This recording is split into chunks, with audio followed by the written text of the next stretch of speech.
Fala investidor, fala investidora, como vocês estão? Espero que esteja tudo bem. Meu nome é André, eu falo do canal Método de Investimento e no vídeo de hoje vamos falar sobre o resultado do primeiro trimestre de 2022 da nossa ação Via Varejo. Vamos lá!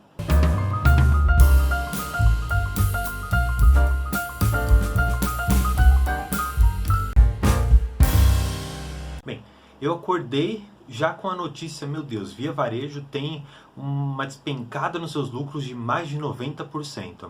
E aí eu fui parar para ler um pouquinho ali das notícias e o que eles estavam querendo dizer com isso. E na verdade eles estavam fazendo uma comparação um pouco equivocada, a meu ver, do lucro que houve no primeiro trimestre ali de 2021 com o lucro que houve agora no primeiro trimestre de 2022. Eu entendo que por uma questão contábil é necessário que realmente se faça uma comparação ano a ano e o trimestre com o trimestre do ano seguinte. No entanto, eu prefiro fazer uma análise sempre de trimestre para trimestre. E eu vou explicar o porquê. Eu acredito que num período de um ano, ou até menos que isso, 6 meses, a empresa ela consegue sim traçar uma estratégia muito diferente e se reformular a partir dela.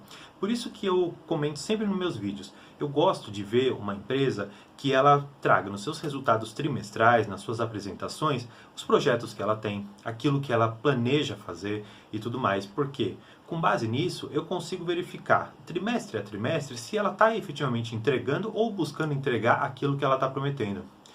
E eu até coloquei um vídeo relativo ao resultado da Via Varejo do trimestre passado e ela teve ali um prejuízo bastante grande, foram quase 300 milhões, e ela colocou os motivos disso. Ela falou, bem, nós temos uma alta da taxa de juros, com a nossa inflação também bastante alta, nós tivemos a Via Varejo dizendo provisões trabalhistas muito altas, tivemos uma entrada de processos também muito alta, e por conta disso nós tivemos que pagar advogados, custas do processo, a perda ali dos processos quando eles são condenados pela Justiça do Trabalho para pagar uma determinada verba indenizatória ou para pagar os direitos ali do trabalhador. E não só isso. Junto também com questões trabalhistas, nós temos também questões previdenciárias que estão praticamente ligadas ali uma à outra e que acabam sim encarecendo um processo trabalhista e acabam impactando negativamente os lucros ali da empresa. Só que o que aconteceu?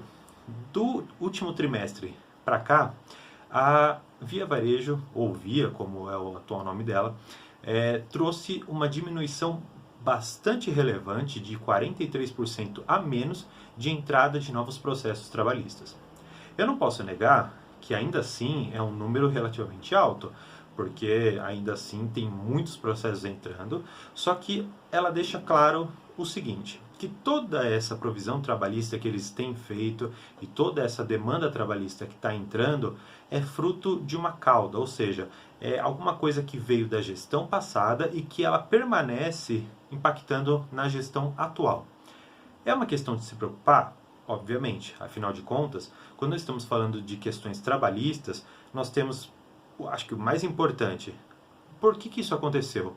Será que eles não pagavam efetivamente aquilo que era devido para os seus empregados? Será que o ambiente de trabalho não era salubre o suficiente? Não era bom ali para os seus empregados trabalharem? E por conta disso, muitas demissões ali estão sendo talvez revertidas ou alguns direitos que não tinham sido concedidos agora estão sendo e por conta disso tem impactado no lucro e consequentemente dando prejuízo para a companhia? É possível. E não só isso. A empresa, ela traz também que muito dessa provisão trabalhista, ela está ligada com motoristas e com aquelas pessoas que fazem dentro da loja a parte de estoque, empilhamento de mercadorias, e ela coloca aqui como se fosse uma diferença entre categorias de empregados, dizendo talvez que são pessoas que não ocupam um alto cargo ali dentro e que por conta disso também não tem uma verba indenizatória, não tem um direito ali trabalhista tão grande como se fosse um gerente, como se fosse um diretor ali da empresa. Mas também a gente não pode desconsiderar que o volume, no final das contas, é o que conta. Independentemente de quanto cada um ganha, se você for parar para juntar o tudo que eles estão devendo, ou pelo menos que eles provisionam para caso eles percam alguma ação, é um valor muito alto. Hoje nós estamos falando numa provisão trabalhista e previdenciária pelos últimos resultados da Via Varejo de 4 bilhões de reais. Houve, portanto, um aumento do trimestre passado para este. No entanto, pegando os resultados que ela trouxe, é possível verificar que as ações trabalhistas que foram julgadas durante todo esse trimestre, elas tiveram sim um resultado relativamente ok para a Via, porque metade praticamente ali das ações foram julgadas pelo juiz e colocado um fim no processo condenando a empresa a pagar.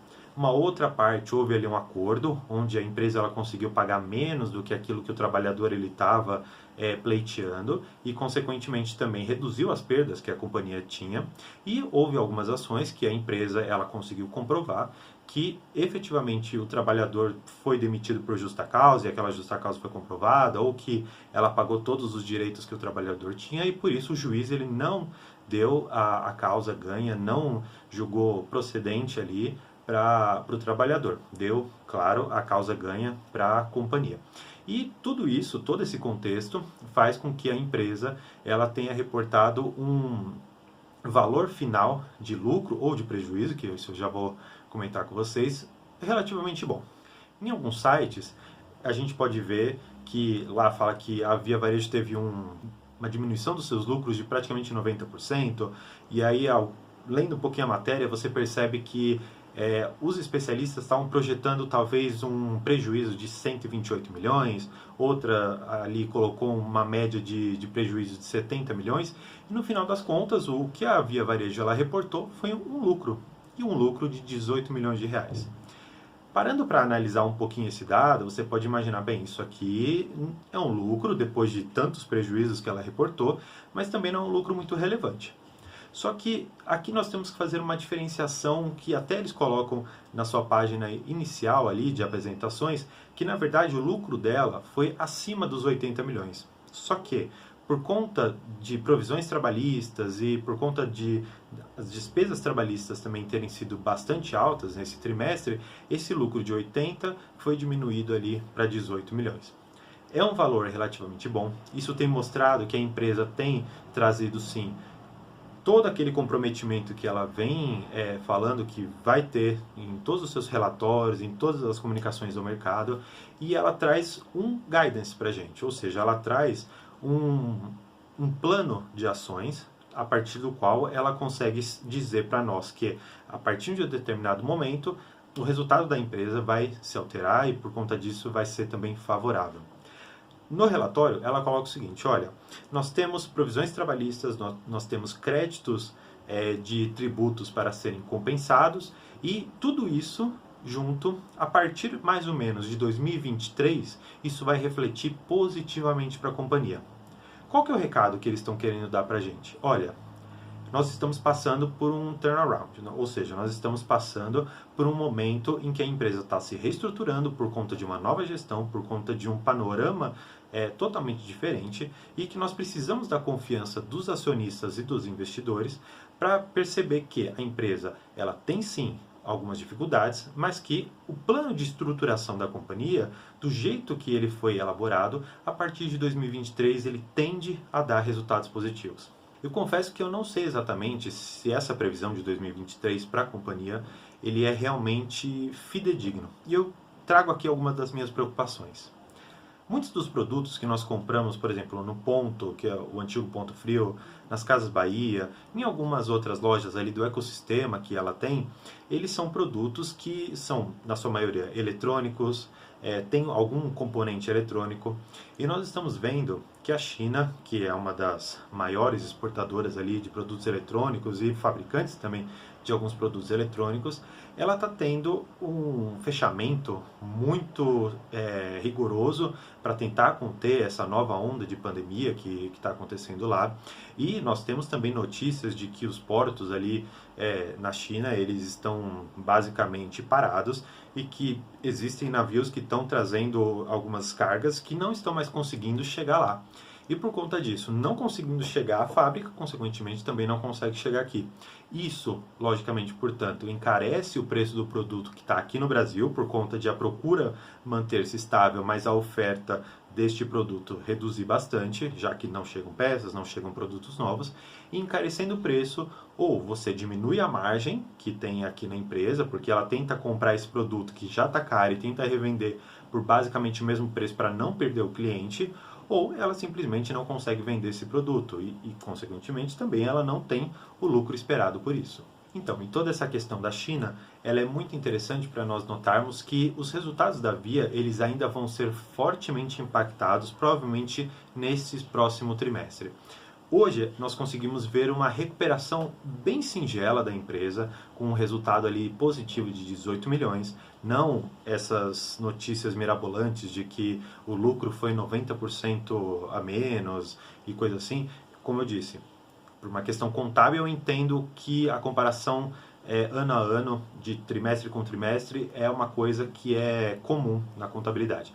No entanto, para nós investidores, eu acredito que é muito mais interessante analisar trimestre com trimestre, ou seja, de um trimestre para o outro, para que a gente consiga ver a evolução da empresa. E eu queria trazer alguns outros dados também que me pareceram muito interessantes na empresa, e basicamente eu já tinha trazido essa relevância de a Via Varejo ela tá trazendo para si uma malha própria de logística.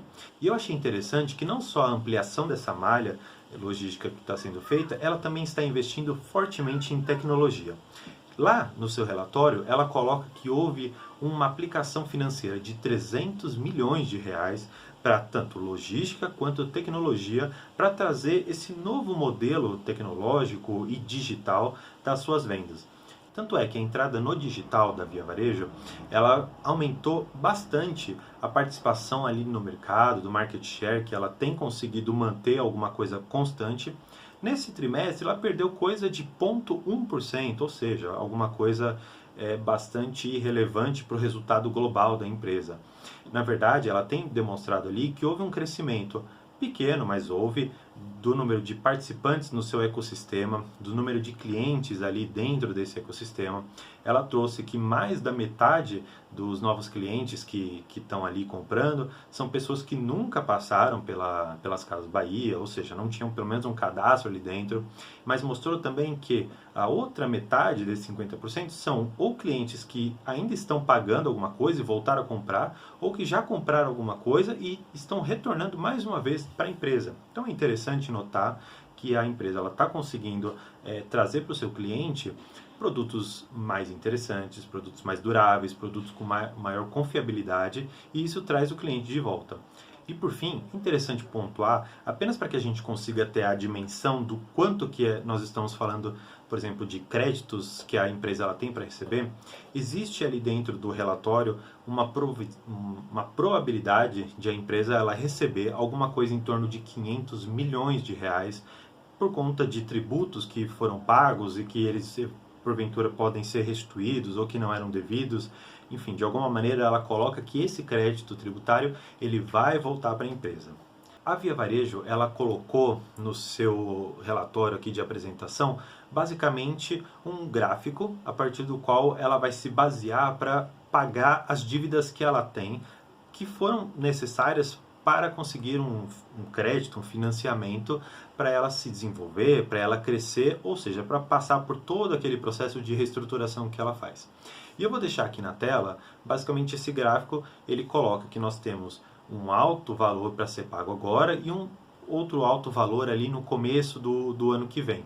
Claro, durante esse meio tempo existem sim valores que devem ser pagos e é interessante notar que nós vamos precisar ter olhos bem atentos que vai ser no terceiro trimestre deste ano. Por quê? Porque vai ser um trimestre em que a empresa ela não vai ter um crescimento alto ali nas suas dívidas, nos seus custos. No entanto, ela não vai ter uma margem ali desse financiamento para ser paga, ou pelo menos uma margem relevante.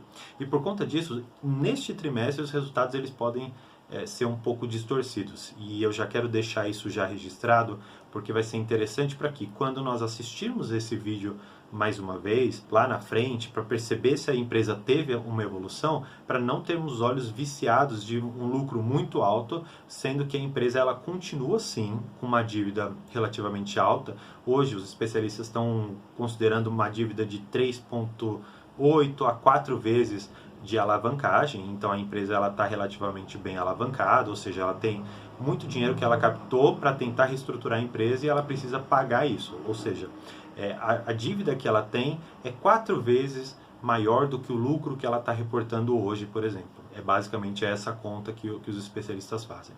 E considerando que no terceiro trimestre desse ano não vai haver um valor financeiro muito alto para ela pagar, nós vamos precisar ficar muito atentos com isso para não deixar passar que uma empresa mudou de um dia para o outro, porque não é isso que vai acontecer. A empresa ela já disse que só a partir de 2023 que nós vamos conseguir ver resultados mais expressivos da empresa e que só então ela vai demonstrar efetivamente para que ela veio. Se essa nova estruturação dela foi o suficiente para tirá-la daquela crise anterior e trazer para um novo patamar de hoje.